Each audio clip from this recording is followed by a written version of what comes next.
My name is Noah Shannon. I'm part of the self-publishing team here at Politics and Prose. I'd like to thank everybody for coming to the store this evening as we welcome Josh Horwitz. In War of the Whales, Horwitz tracks the dramatic unfolding of a mass stranding in the Bahamas in the spring of 2000. That heart-wrenching event and the numerous others that occurred in the following weeks and months triggered a worldwide debate over Navy sonar and its effects on whales. An epic legal battle ensued, going all the way to the U.S. Supreme Court. Horwitz researched this book for over 7 years. In it, he takes us onto the beaches, the research vessels, into the labs and courtrooms, behind closed doors at Pentagon strategy sessions, and into the thick of the debate over how to balance the requirements of national security with safeguarding the ocean environment. I love this book. I ripped through it in just a few days. It's taut and masterful. It's an account of a David and Goliath legal battle. It's an eye-opening chronicle of secret Cold War military activity, an environmental call to arms, and an in-depth look at the marine mammals who are probably as complex and mysterious as we are. And I'm not the only one who loved it. Publishers Weekly called it riveting, a gripping detective tale. Another reviewer said, the fight to protect the gentle giants of the sea from the U.S. Navy reads like an eco-thriller crossed with the best of investigative journalism. And here's my favorite. Horwitz channels John Grisham and Jacques Cousteau in a way that will leave the reader inspired, outraged, and deeply satisfying. Really, it's getting great notices all over the map. It's an indie next pick for July, which means that independent booksellers all over the country read advance copies and voted it among their very favorite books of the month. It certainly was mine. I'm convinced War of the Whales is going to find a wide readership, and not just among Save the Whales types. Anyone who's curious about whales, our responsibility to the environment, the unchecked use of secrecy by the military, and how the little guy can actually hold the government's feet to the fire, they'll be enthralled by War of the Whales. And with that, I'd like to welcome Josh Horwitz.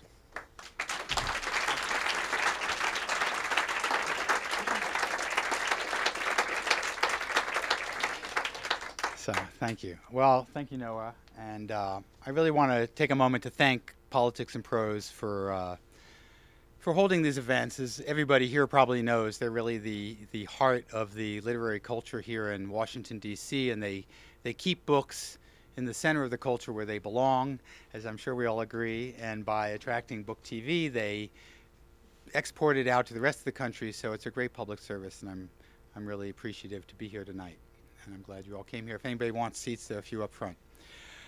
So anyone who publishes who writes a whale book needs to acknowledge the master. So this is my nod to Herman Melville. It is not down on any map. True places never are. So Melville was referring to Queequeg's South Pacific home in that quote, but he was also, I think, alluding to the fact that whenever whales are involved, the lines between fact and fiction are very blurry. In fact, Moby Dick, as you may know, was based on a true event of a whale ship that was stoved in by a rogue sperm whale. And I thought about that a lot, particularly when it was time to choose a subtitle, which is in publishing a big deal. What's the subtitle going to be? And I had various long, intricate ones, which is sort of the fashion these days. But my publisher, God bless him, said, no, the only subtitle you can have on this book is a true story, because if you don't stamp that on the cover of the book, no one will believe this is true. They'll think it's a novel. It's too fantastical, and he's right. I mean, I came here for the story. I stuck around for the whales, but I really fell for this story because, as any writers in the audience, and I see a few I know, before you embark on a book-length project, you want to feel that there's, God forbid, an untold story and something with wonderful characters and plot twists. And this had it all. This had, scientists and crazy science and, Navy ships and submarines and, of course, whales. So, and the other thing you look for as a writer is characters who have catharsis, who go through some transformation. And what's really remarkable about this story has been forever for me, and what I really want to talk about tonight, because as Noah said, this is sort of a mystery story and a detective story, so I don't want to get too much into the plot details. I want you to enjoy them for yourselves. But I do want to speak to what for me is the thematic spine of the book, which is that all of the characters in this story were at some point deeply touched by a close encounter with whales, and it's what drives the story. And so for a writer, that's a wonderful thing. So I always felt that a somewhat paradoxical subtitle could be War of the Whales, a love story, because in its way it is. What it is in a nutshell, this is a story of a culture clash between two segments of society that felt very deeply and passionately about whales and the ocean, but for very different reasons. On one hand, you had the U.S. Navy, which the roots of this story go back to the Cold War. And back in the Cold War, they had a very serious enemy to track, which was the dreaded Soviet submarine armada. And they were, in fact, very scary adversaries and very hard to track in the deep, dark ocean. So they enlisted a very unlikely ally in this fight, which were dolphins and other small whales. And I'll get into this later, but the reason that this was a relevant alliance was that whales and dolphins are in the same business the Navy is, which is tracking prey in the dark depths of the ocean. So that's sort of one side of the cultural divide. On the other side, you have a generation of Americans who grew up in the 60s on, I don't know, this looks like this generation, on Flipper, and you may remember Namu, the killer whale, which one-upped with that little teaser line, was one-upping Flipper, who was small compared to him. And later there were marine parks and oceanariums, and eventually there was the wild, this whale watching in the wild, which really didn't catch on until the 70s, but has become a huge industry and has given people a chance to see whales in their natural environment, which is, of course, their most compelling environment. And really, that's, I think, as much as anything, what galvanized a generation, is the ability to see what these animals really look like, how they really behave, how majestic they will, if you will. And people have been drawn closer and closer to them. Being on a boat isn't close enough for many people. They want to swim with dolphins, whales, and this is the nature of it. And I like to think this is a dialogue that is only beginning, but certainly this is in opposition to what the Navy is doing. So on a personal note, I knew virtually nothing, embarrassingly little about whales when I started this. What I knew is what Mr. Biggs taught me in 9th grade biology, which is that whales 40 million years ago abandoned land and took to the sea and became very successful marine mammals. And that is about the extent of what I knew. When I was 20, which was for me a very impressionable age on many levels, but particularly as an avid reader and aspiring writer, I first encountered Moby Dick. And I don't know, I can't speak for everyone, but for me it was my transformational whale experience. And I did skip over the cetology chapter like everyone else, though I have gone back and read it. But it's a unavoidable encounter with whales as something other, and they're more that it's not just their gigantism, it's something else. And it's not just the whales, it's our connection to the whales. And I'm not going to try to explain that tonight, but I do want to speak to why whales have mattered to people for a long time. So I jump forward 30 years.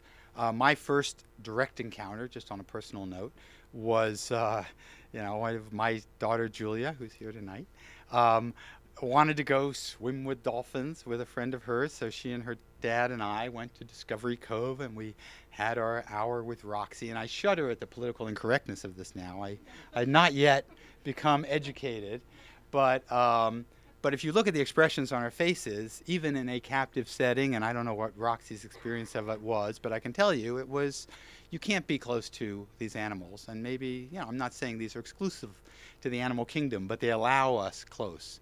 And It is a transformative thing.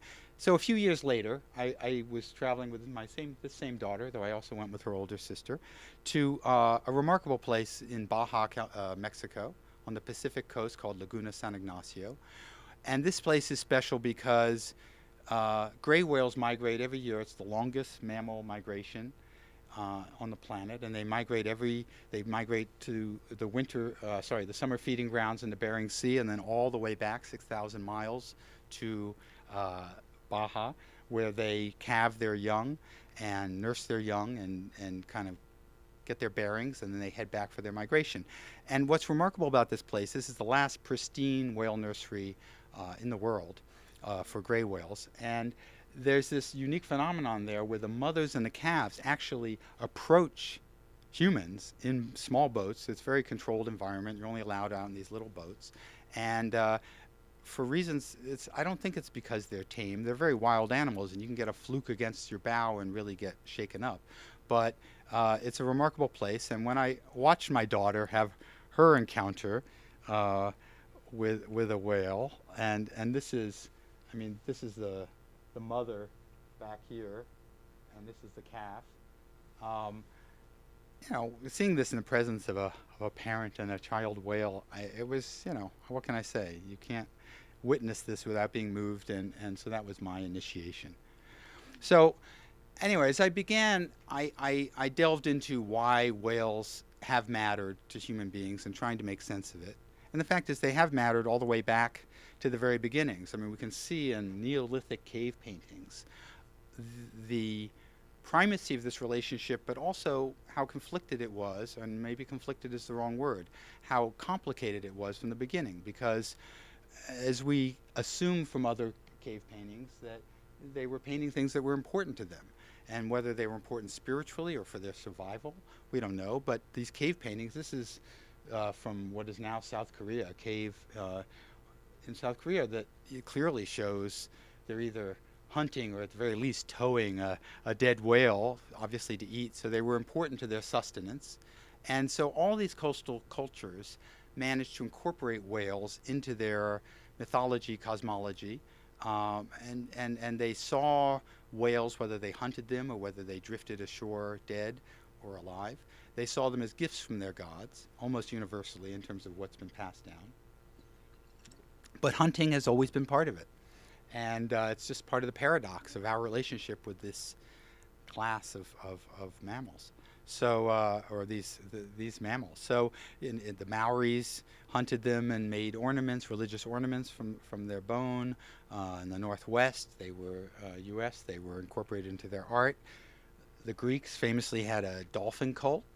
So they built the city of Delphi. The oracle at Delphi was built to what for them was a demigod, and was represented all over the place as an ally of theirs. It was always a kind and gentle demigod, which is unusual even in Greek mythology. And the idea of our connection to them, I really love this. This is a vase from that period which shows supposedly an Etruscan pirate being transformed into a dolphin. So, this idea that we're somehow connected to them goes a long way back. And in the Judeo-Christian tradition, there is, of course, this story, which you all know, and in this story, the whale was not a god, but he was a messenger from God. He was an instrument of God to allow Jonah to be reborn, both spiritually and physically, so that he could go redeem himself and the Jewish people at the time, or the people who were sinning. This is a Bruegel painting of the damned being ushered into the mouth of a Leviathan. I don't quite know what that connotes. And this is even more obscure, where the church is claiming the land of the ocean beasts for Christ. But throughout, we were hunting them, and in more and more organized ways. So in every culture, every coastal culture was hunting whales, and initially just for meat, but and occasionally they would come ashore.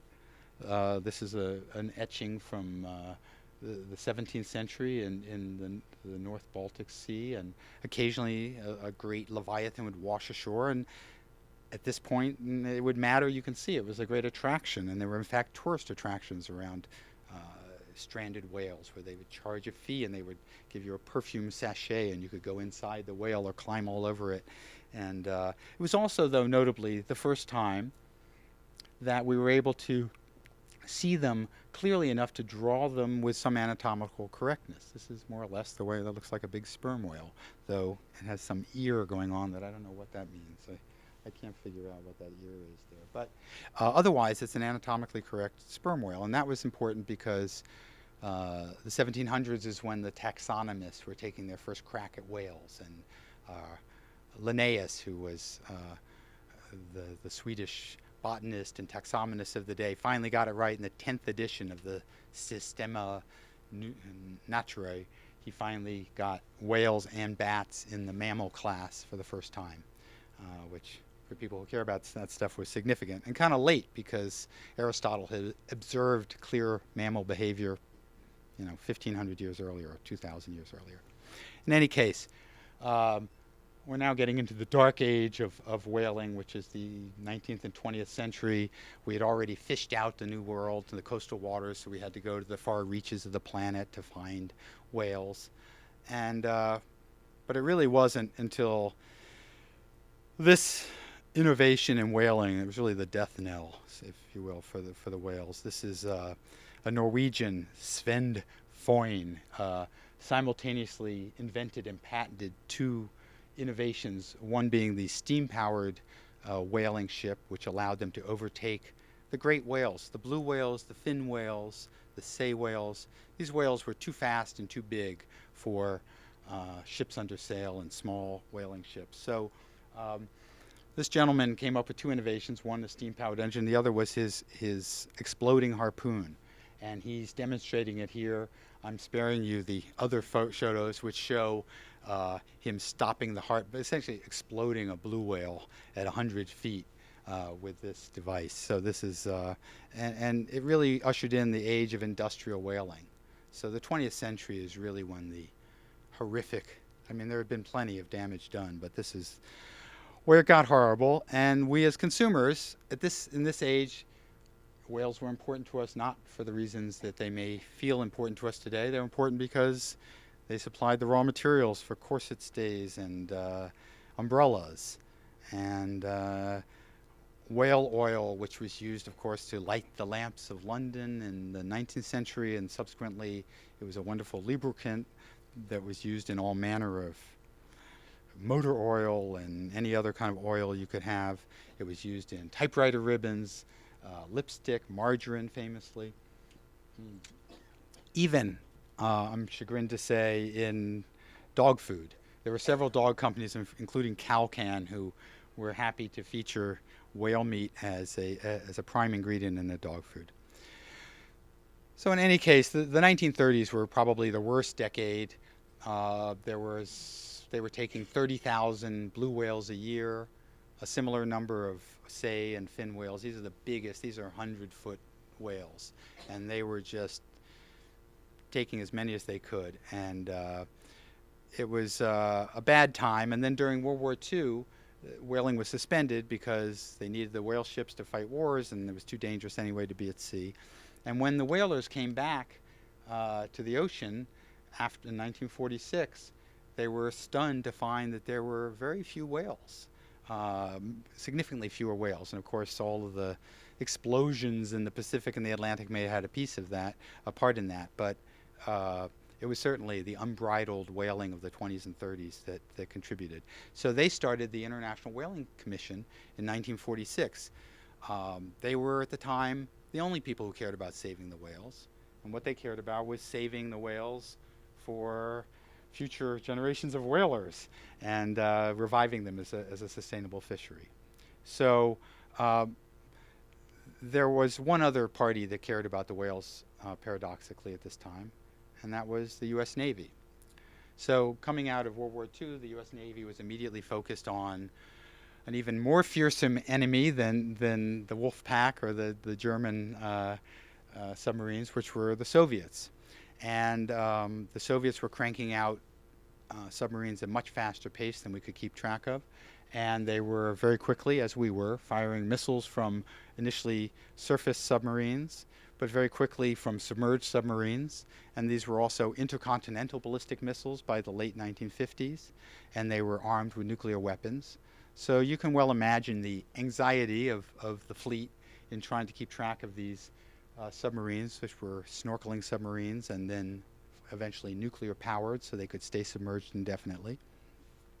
And there were also what are called hunter-killer submarines, which were capable of sinking battleships, aircraft carriers, and were equally hard to track. So the way the Navy found its way to whales, somewhat unexpectedly, was through bats. So during the war, there was an enterprising young biologist at Harvard, a 20-year-old biology student named Donald Griffin, who solved the centuries-old question of how do bats echolocate or navigate in the dark, and how they hunt in the dark.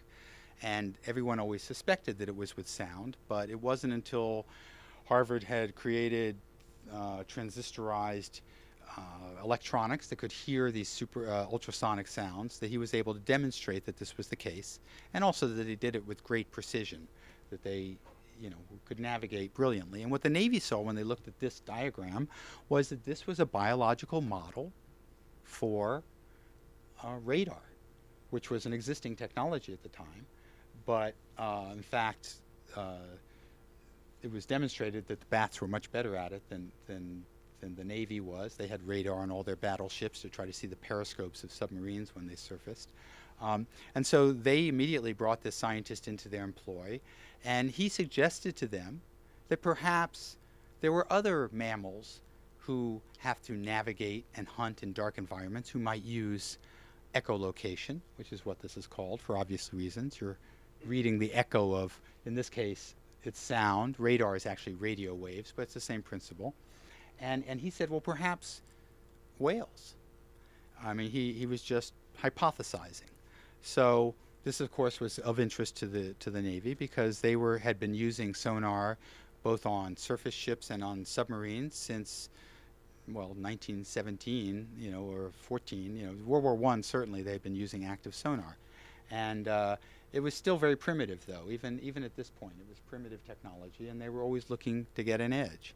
So they wanted to test this hypothesis, and so they went to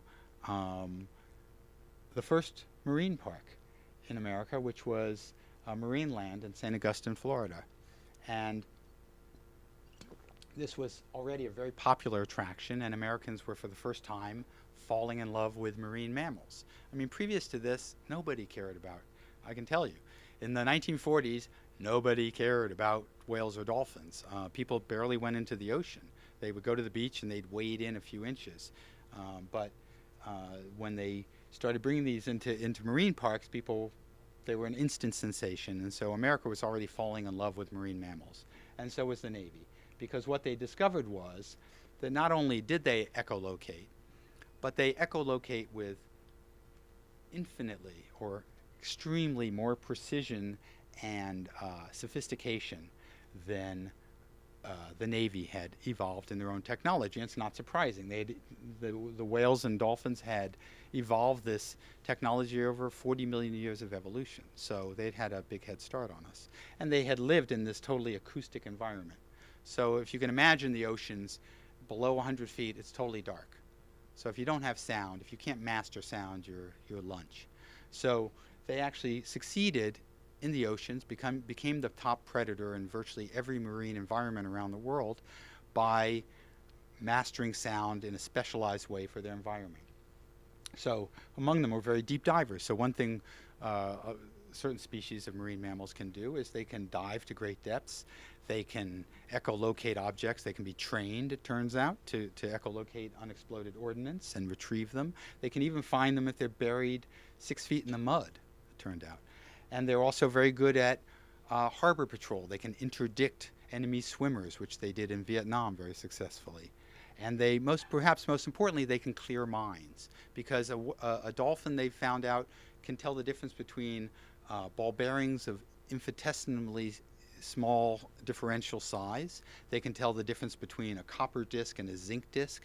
They can tell they're just tremendously sensitive animals. And so they could tell the difference between a decoy and a real mine. So they could sweep a minefield in a tenth of the time of a human team. So the Navy was quick to see the value of this and deployed them in Vietnam, and subsequently deployed them in the battlefield situations in the Persian Gulf beginning in 86, I believe. And they're still serving alongside our Navy troops over there. So there was another important strand, though, of Navy research that has bearing on the main theme of my book, which is biosonar.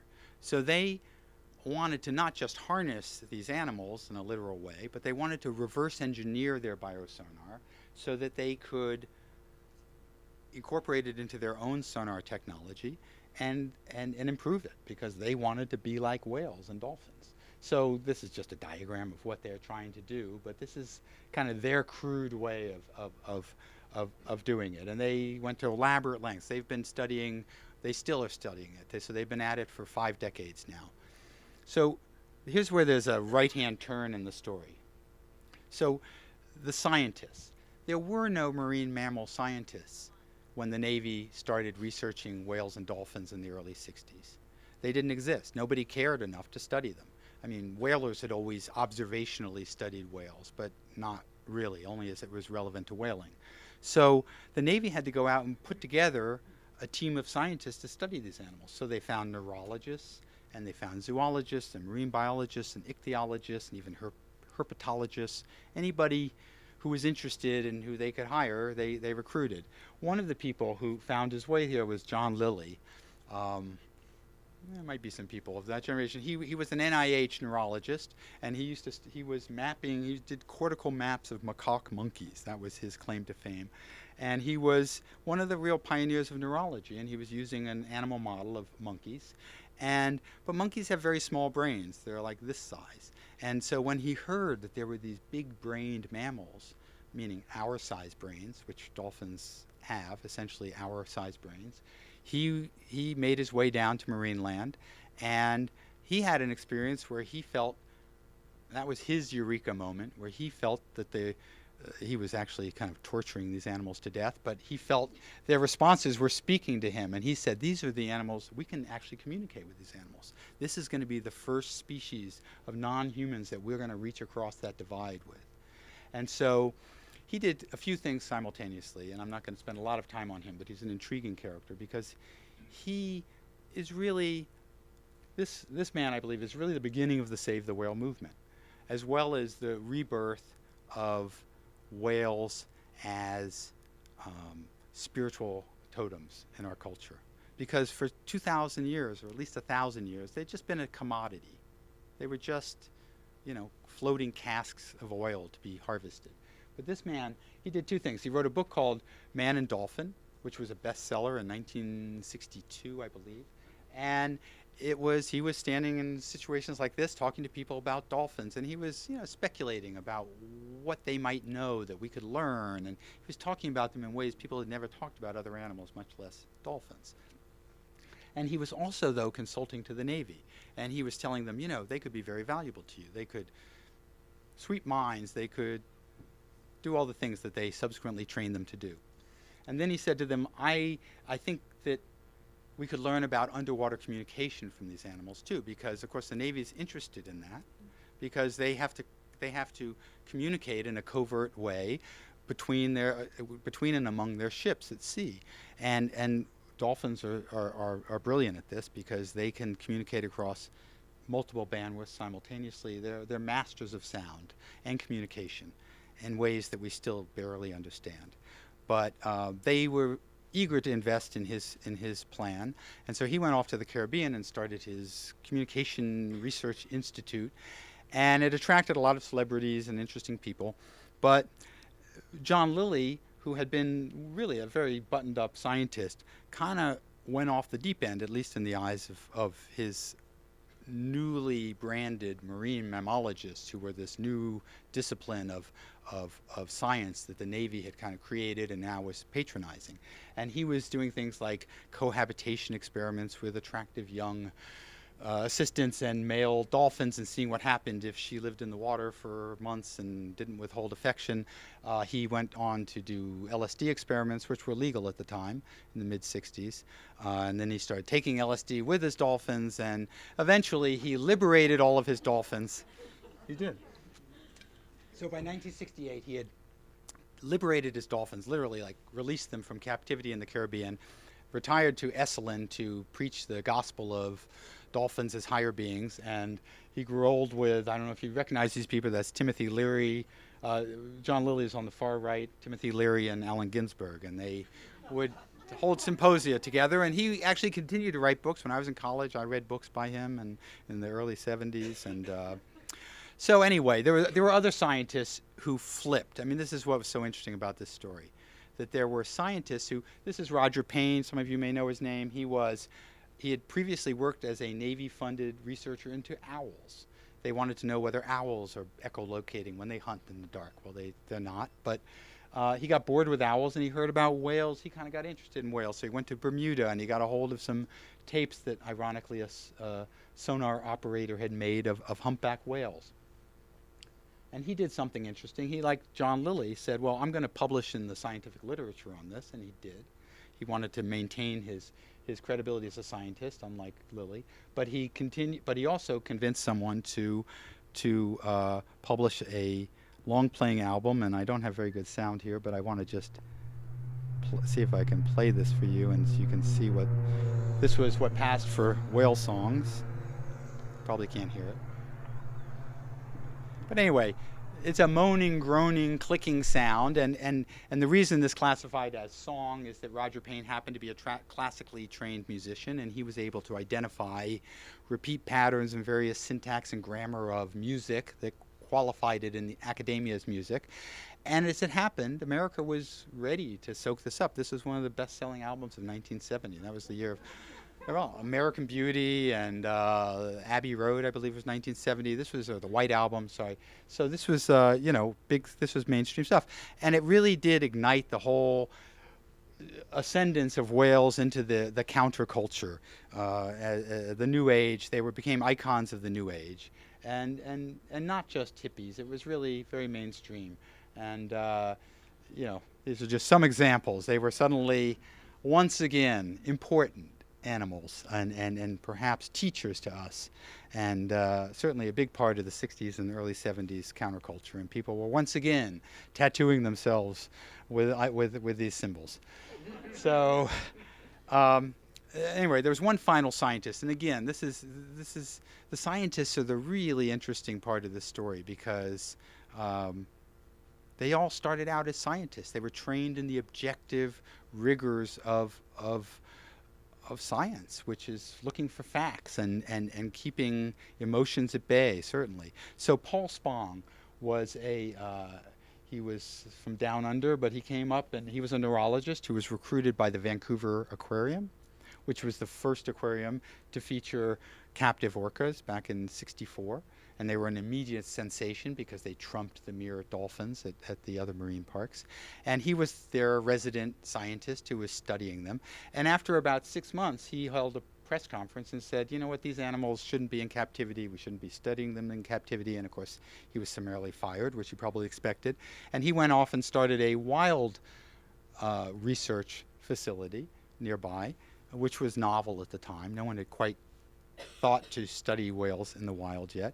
But more significantly is he went to the young leaders of Greenpeace, which was based in the Northwest, and they were at the time focused on above ground nuclear tests. And what he did was he was able to convince them that they actually should focus their energies on the Russian, at the time, whaling fleet. And so they did. They set to sea, and they took their video cameras with them. And I don't know if any of you remember this, but I do. In the 1970s, the ABC's Wide World of Sports was following Greenpeace on their, anti-whaling adventures, and they were an international sensation.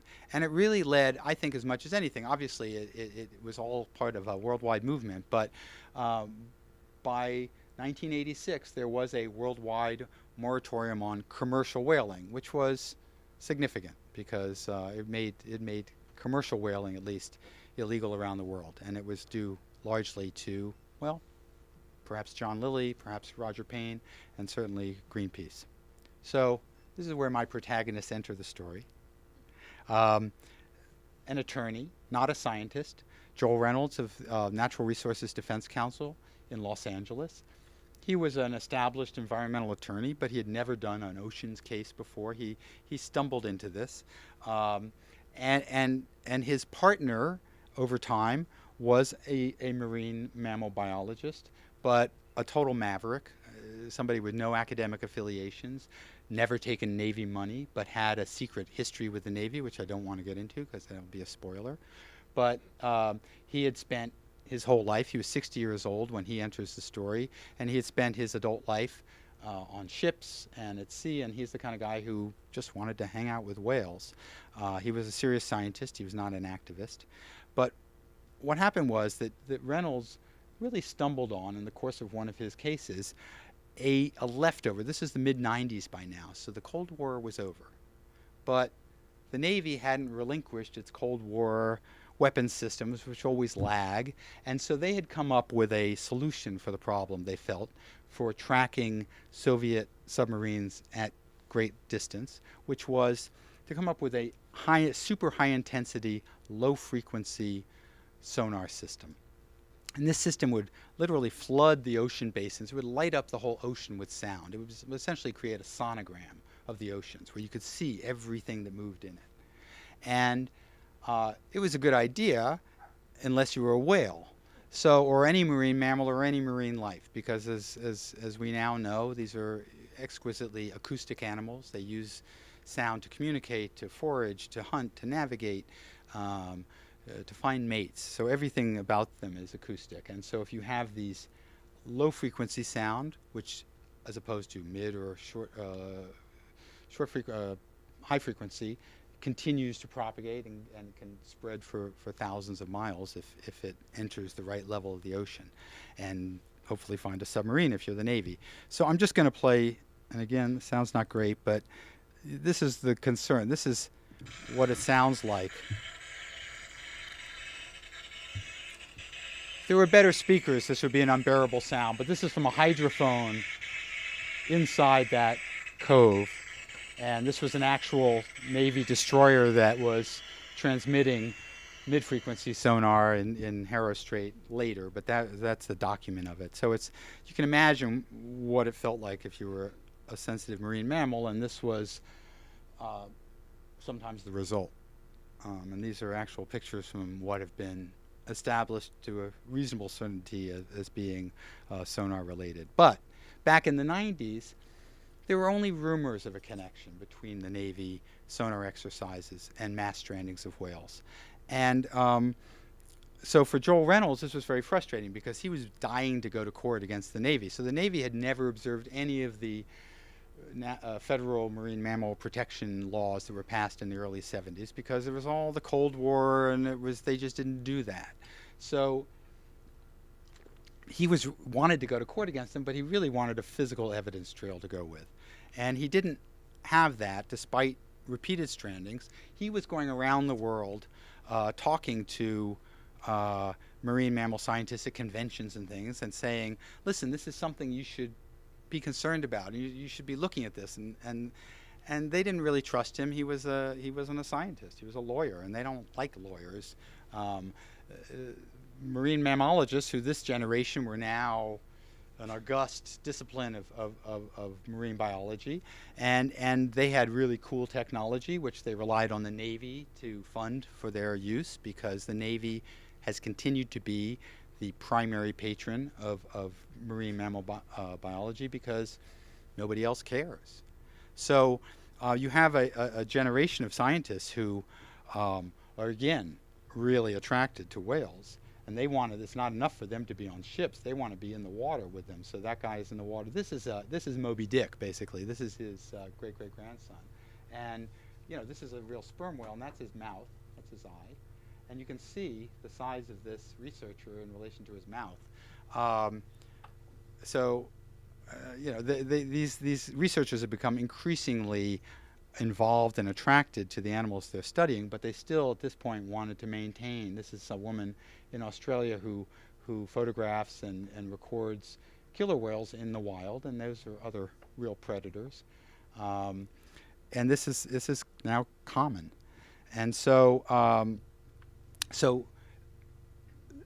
he was very frustrated because to his mind he had these complacent scientists who really didn't want to go near a courtroom, certainly didn't want to bite the hand that fed them, and mostly wanted to hang out with whales and do their science, which is understandable.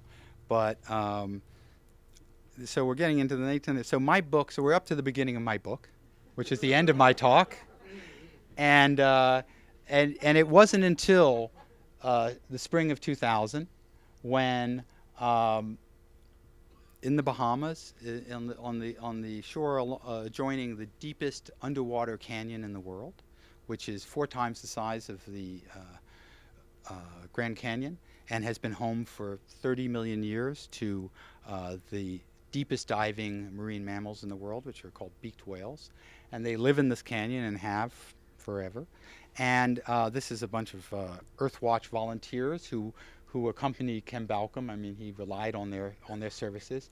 And on this beautiful spring day in the Bahamas, there was a stranding, but there wasn't just a stranding. There was, as it turns out, the largest mass stranding of multi-species of whales ever recorded.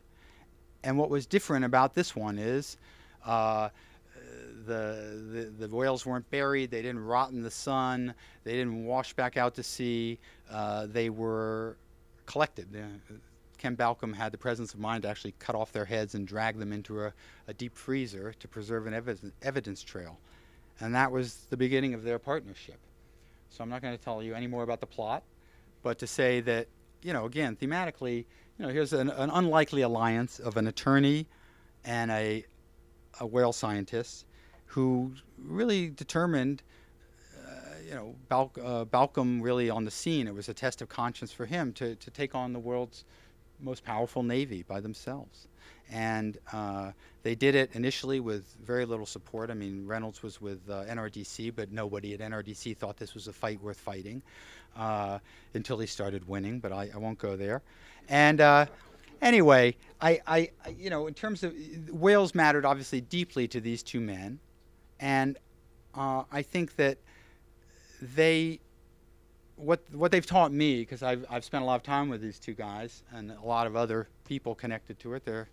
There's one esteemed whale scientist here who I'm thrilled to came, Naomi Rose. If anyone wants to know anything about dolphins, talk to her, or orcas. So my feeling is that I want to end on this hopeful note, a favorite quote of mine, that in the world of mammals there are 2 mountain peaks. One is Mount Homo sapiens, and the other is Mount Cetacea. And this is perhaps paradoxically a Japanese neurologist who made this comment, but I think it speaks to the fact that it sort of uplifts us to the mountaintop, and there's obviously a gap between our classes and our species, but it's one that's bridgeable, and I think that as we go forward, there's hope for that, and that's certainly my hope. In any case, I'll take your questions.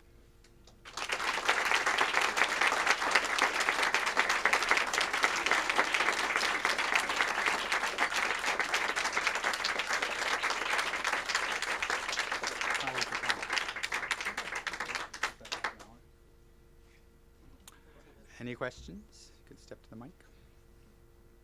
Yep, I think they want you to use the microphone.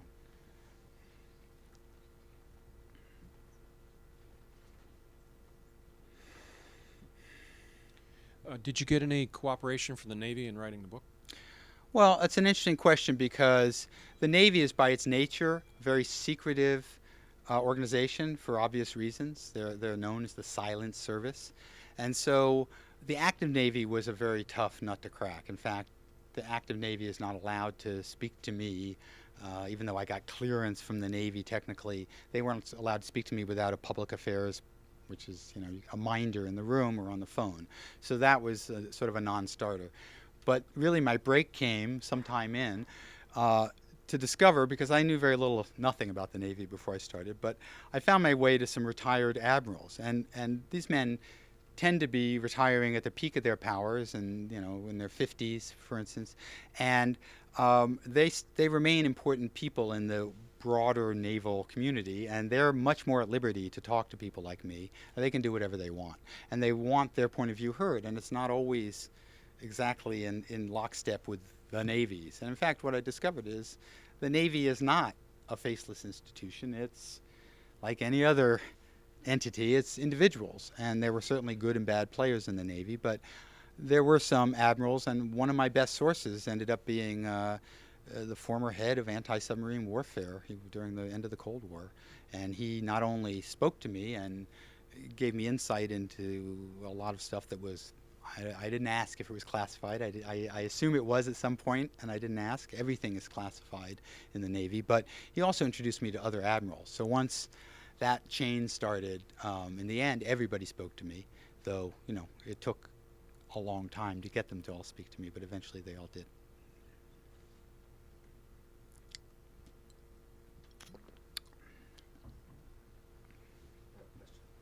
Yep. If there is an outcome that you would love to see as a result of the publication of this book, what would that outcome be?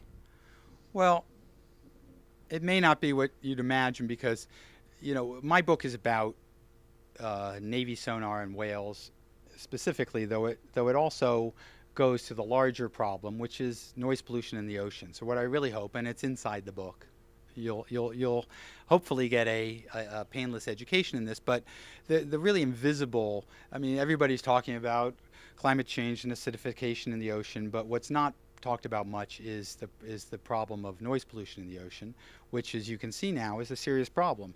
And and Navy sonar is really a small part of that. The biggest culprits are international shipping, all of these container ships going back and forth from China and around the world, and of course oil and gas exploration and extraction are really noisy activities. So if you and what's interesting is that the Navy has had to continue to fund research, but now, because of certain outcomes in certain court cases, which you'll find out when you read the book, they've had to fund specific research into the effects of sound on marine mammals. And what they've discovered is, not surprisingly, that it has both lethal impacts in certain environments and certain species where they're driven ashore, but really, it seems all species of whales are stressed by noise in their environment, and it has what are called non-lethal behavioral impacts that can be very significant, including habitat abandonment,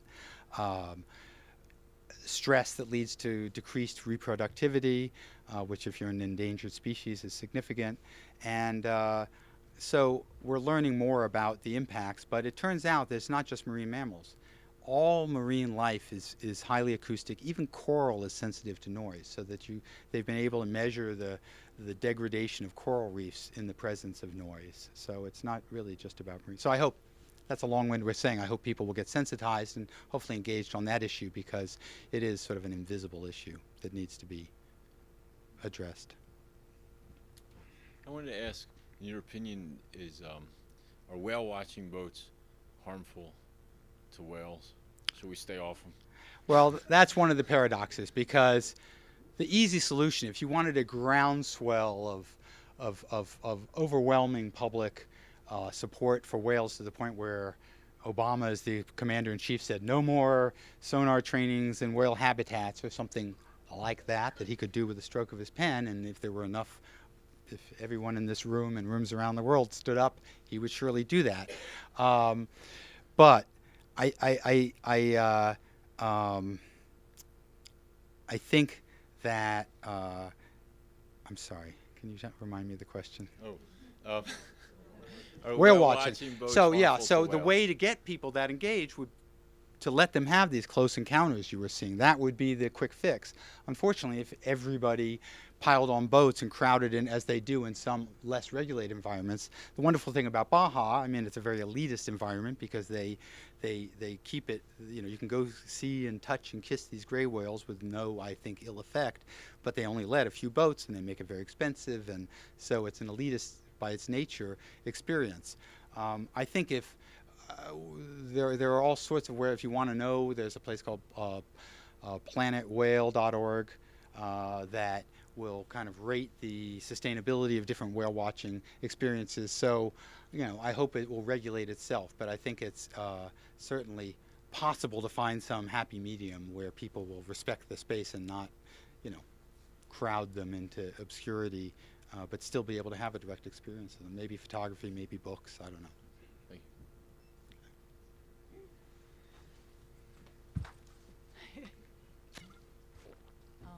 Thank you so much for such informative and very humanitarian service to everybody, and especially people like myself. I'm from India and I'm a Tibetan, and we are like a minority, and we have all these things, politically politicized and politically correct also, fighting for their survival, or what should I say, like anything that's unjustly done, So. Please don't mind if my question sounds a little bit off the main, topic, or if I'm straying out, or if it sounds too stupid. But would you please let us know whether there's any? I'm sure there's improvement, but is it like growing improvement in making people understand between, like for example, in this case, the whale population. And then similar other, conflicting issues, because most of, there shouldn't be, in depth, if we now realize there shouldn't be much contradicting, opposing views and, like really diehard kind of misunderstandings between different, whale groups or whatever. Yeah. It's the only the ones, that's been struggling, and I know it's the natural process, but Yeah. the important issue is Well, to understand that, I that- think that, there's that been they should progress. sort out, what are the basic elements that are causing these frictions, and Well, to be honest, they're complicated. I think that there are inherent conflicts because people perceive there to be. If you're a fisherman and orcas are eating thousands of pounds of salmon every day, certain people, fishermen historically, have had trouble with dolphins and orcas for poaching on what they see as their food. So there's a certain competition level that's, I think, inherent you have to overcome. In the context of my story, you have the push and pull, and a lot of my book looks at that, from both sides, between citizens and what they want, or certain citizens who are trying to defend whales, and the armed services, the Navy. And part of the problem in the courts is that there is a tradition of deference to the military, particularly during wartime. So if we can ever get out of the Middle East wars, I think it'll be easier for people like Joel Reynolds to make headway in the courts. Most of his actions were in the middle of the Afghanistan and Iraq wars, which is a very tough time to go into court. So I don't know if I'm answering your question, but I think, in terms of sonar, yes, there's been a night and day difference between where the Navy was 20 years ago, where they didn't apply for permits, they didn't account to anybody for what they were doing, and there was this push for accountability on the environmental side. And they are much more transparent. They go through the process. They're still arguing plenty around the edges, and there was a stranding 2 months ago in Crete during U.S. and Greek and Israeli joint exercises. So it's not a solved issue, but it's better, is my answer. I'm wondering Can what you the- step up to the mic? Thanks. Yeah, I'm wondering what the comparative danger to the whales is between just pollution and then the Navy, the sonar, like oil and. Yeah. Well, there are different kinds of pollution. Again, what was novel about this attorney's approach is there was no law governing the concept of noise pollution in the ocean. However, there were terrestrial noise pollution laws, and he took those and transposed those to a marine environment. It was very innovative, and he was able to convince judges in many circuits that this was that these laws should apply, and he certainly applied laws that hadn't been. So, in terms of so there are all kinds of pollution in the ocean. In terms of noise pollution, Navy sonar tends to be what's called acute.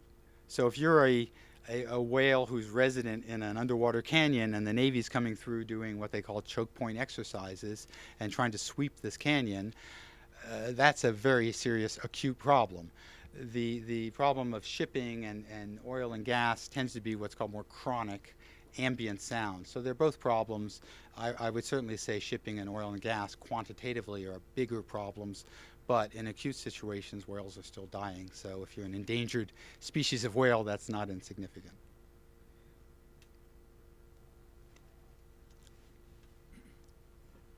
Are there any foreign navies involved in all this? Well, there Other are- countries? Yes, there are. What about the Russians? What are they doing? The Russians have no navy to speak. I mean, to be honest, the Russian I'll navy. bet they're doing research. No, the Navy. That's an interesting question because the navies. There was actually a Dolphin arms race during the Cold War, and at one point in 1968, the U.S. intelligence services got wind of the fact that the navies had the Russian Navy had their own Dolphin training and research program, which we had for 5 years, and they went to Congress and they got their budget quadrupled, and because they didn't want a Dolphin gap in that arms race. But it was real, and it was in Sevastopol. It was in Crimea. It was the center of their training.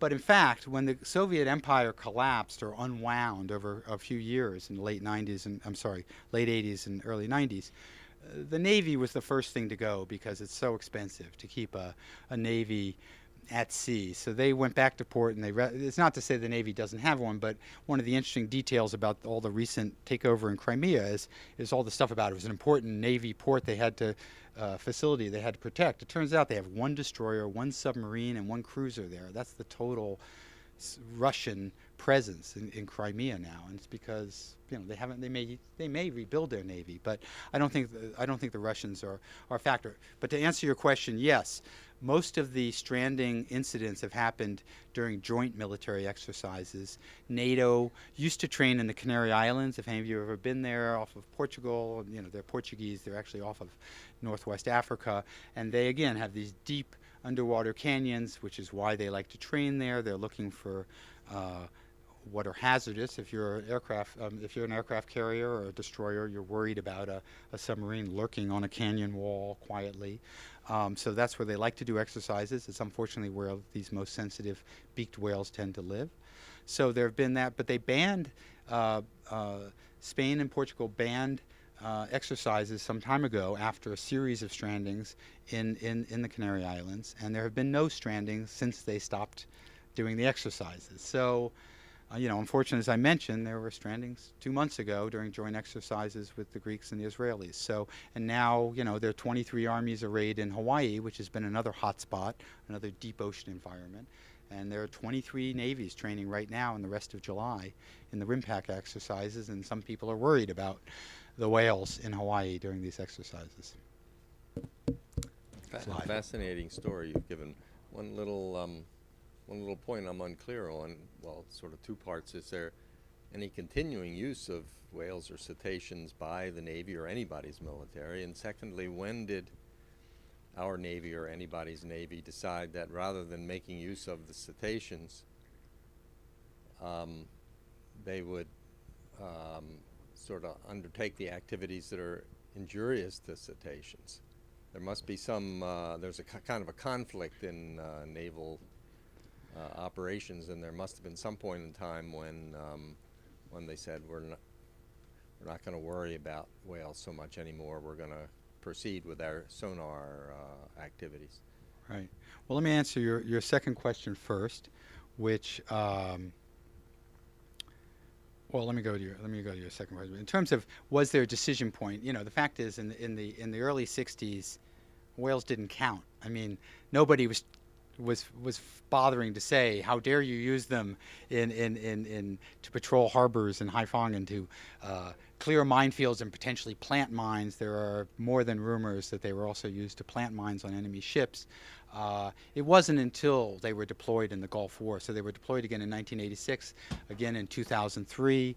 They continue to use them. They call them their advanced biologics is the term for them, and they're wet brain assets. And the reason is that they have actually created Dolphin drones. They're Dolphin drones essentially patrolling crisscrossing the South Indian Ocean looking for Flight 370 today, which are direct descendants of what the Navy's created out of this research, because they've gotten a lot of heat for having all these dolphins under arms, so to speak. But biomimicry. They've tried that, but what they found is that what they've created, the dolphin drones they've created, work fine if there's a flat bottom environment, and if there are no underwater eddies or currents, and if there are all these, in certain conditions they work, but that's the exception, not the rule. So they continue to deploy them, certainly in the Gulf, and they've tried to deploy them elsewhere.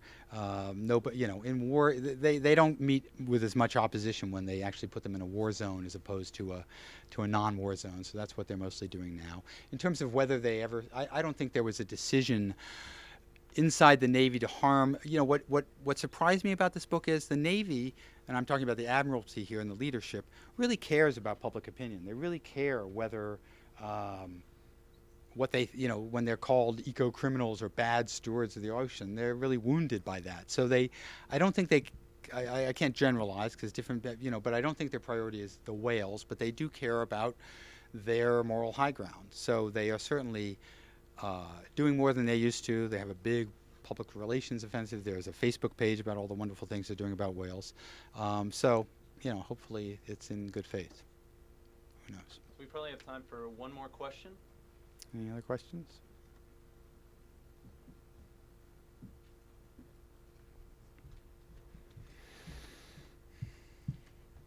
It sounds like the technology was developed a long time ago, and as I was sitting here trying to think of a simple solution, is the technology not getting better, or is there any motivation to try to get better technology so that wouldn't actually have the problem or not as large a problem? Well, that's a good question because the Navy actually has looked at that. And so they've looked at what is the mechanism of action. What is it that's, it's on one level obvious that this loud, intense sound in their environment drives them onto beaches. But they've tried to parse that. So there's some, and there's not a consensus of opinion. There's one theory that mid-frequency sonar, which has been the most problematic kind of sonar, sounds to these whales like orcas, like killer whales, because killer whales are known to have this high-pitched, they use sound to terrorize their prey and to herd them.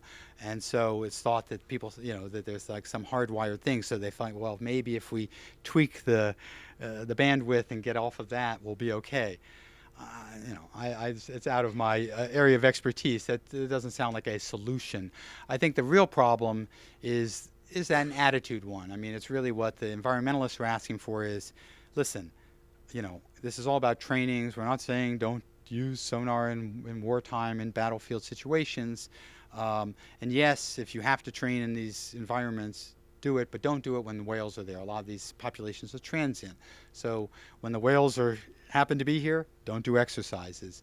If you're going to do exercises, create a buffer zone. So that's where the debates are going on now, and I think it's improved in coastal waters because they're held to account. The Navy's held to account more in their coastal ranges, which are all around the country. When they're operating overseas, there's a looser girdle, if you will, and I think that's where the remaining problem is. So anyway, thank you for coming out tonight. I appreciate it.